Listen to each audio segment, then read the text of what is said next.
Hi everyone, this is Joseph at Lightspeed. One of the challenges, of course, in running a point of sale system is every once in a while you'll find yourself with duplicate instances of the same customer.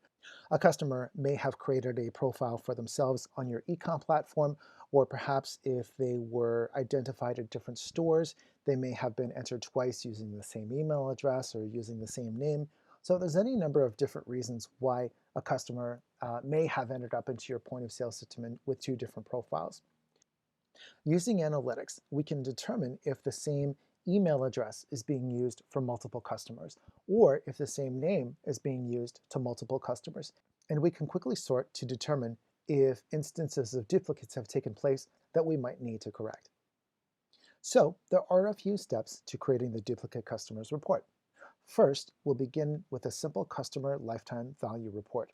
Second, we'll use a single convention for the name. Third, we'll use a measure for the number of customers. And fourth, we'll use a custom measure to list the names or emails, depending upon the convention that we use. Step 1, let's open up customer lifetime value. So we find customer lifetime value under the marketing reports. And it's over here. So customer lifetime value is showing us the customers by top historic lifetime value, and it counts the days since their last purchase. But we're going to change this report a little bit to have it measure instances of duplicate customers. So first of all, we don't want the actual name, the email address, or the status on the report. So I'm going to click on the gear icon and remove.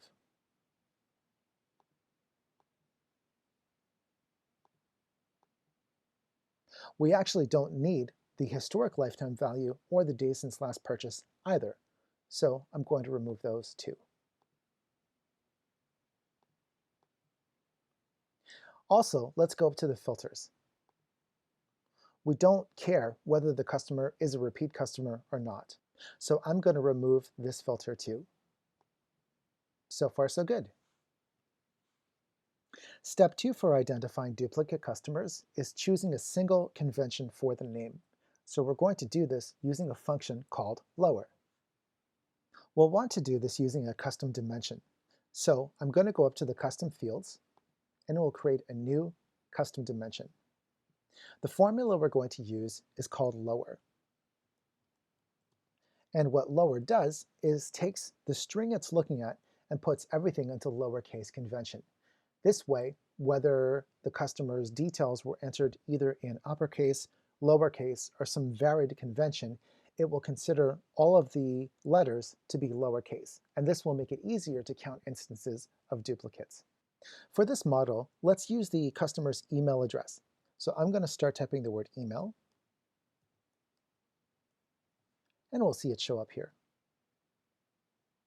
I'll click on it. Let's also give this a more meaningful title. We'll say lower email. We'll save,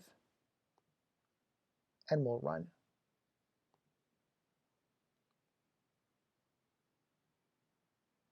So now this returns all the customer's email addresses in lowercase convention. Step 3 is measuring the number of customers associated with each address. We can find the measure for the number of customers here on the left-hand side under where it says customers. We'll click on number of customers, and we'll run. So now we have a count of how many times there is a customer associated with each email address. Now let's sort by the number of customers. Here at the top of the list now, we see all the instances where an email address is associated with more than one customer. We have some duplicates here to take care of. Step 4 now would be to add a custom measure, the list of names. To do this, let's go to the customer dimensions. We'll see the collection for name, and we'll click where it says full name on the gear icon, choosing list. Let's run.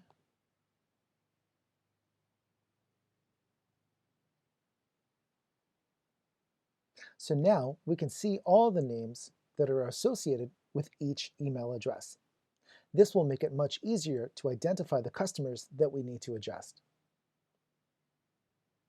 So some of the next steps that we could do are to filter out instances of one name entries. Sometimes stores will have customers just associated with their first name, just with their last name. So there are calculations you can use to identify instances where the first name is identical to the full name.